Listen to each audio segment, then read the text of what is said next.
Ce matin, Hugo sortit de la maison plus tôt que d'habitude, car, à partir de ce jour, il devait se rendre à la garderie avant d'aller à l'école, sa mère ayant une autre activité professionnelle. En ce début janvier, et premier jour après les vacances de Noël, Hugo était bien emmitouflé, car le froid était intense. Au détour de la rue, il vit, sur un carton posé à même le sol, une couverture roulée en boule et une touffe de poils qui dépassait. « C'est un chien ?» demanda-t-il à sa mère. « Non, c'est une personne, et ce sont ses cheveux que tu as vus. » Quelques jours plus tard, il aperçut effectivement l'homme assis sur sa couverture. En passant, Hugo lui fit un petit signe de la tête. Le lendemain, il osa un « Bonjour, monsieur. » et reçut en réponse un « Bonjour, petit. » Prenant un peu plus d'assurance au fil du temps, Hugo lui dit un jour : « Je m'appelle Hugo. Et toi ?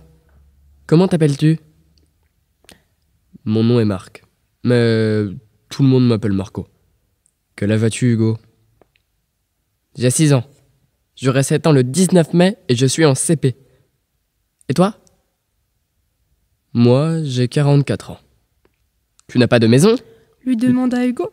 « Non, je n'ai plus de maison. »« Mais pourquoi ? » ?»« Parce qu'un jour, je suis parti de chez moi, je pensais que c'était mieux ailleurs, mais je me suis trompé, et quand je suis revenu, toutes les portes étaient fermées.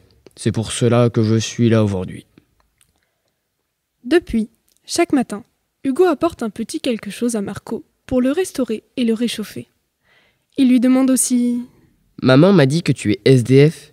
Qu'est-ce que ça veut dire ? » Ça veut dire sans douceur familiale. Hugo le regarda d'un air interrogateur. « Oui, tu sais, je suis bien seul ici. Il n'y a que toi qui me parles. » Jour après jour, les arrêts d'Hugo se faisaient de plus en plus longs.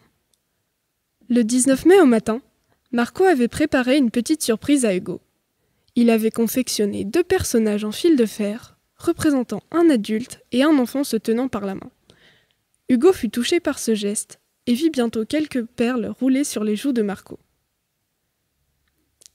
Et puis, ce vendredi 3 juillet, Hugo partit pour le dernier jour d'école, bizarrement avec un petit pincement au cœur, car, pendant 2 mois, il ne verrait plus son ami. Au détour de la rue, il ne vit pas de carton au sol, mais un homme debout, coiffé, rasé, vêtu très correctement, à peine reconnaissable, qui lui dit : « Bonjour Hugo, veux-tu que je t'accompagne à l'école aujourd'hui ? » Lui sautant dans les bras, Hugo n'eut pas besoin de lui répondre. Il était si heureux de mettre sa main dans celle d'un adulte, lui qui n'avait jamais connu son père. « Puis, j'irai au travail, » reprit Marco. « Ta maman m'a embauché dans son entreprise d'entretien de locaux. »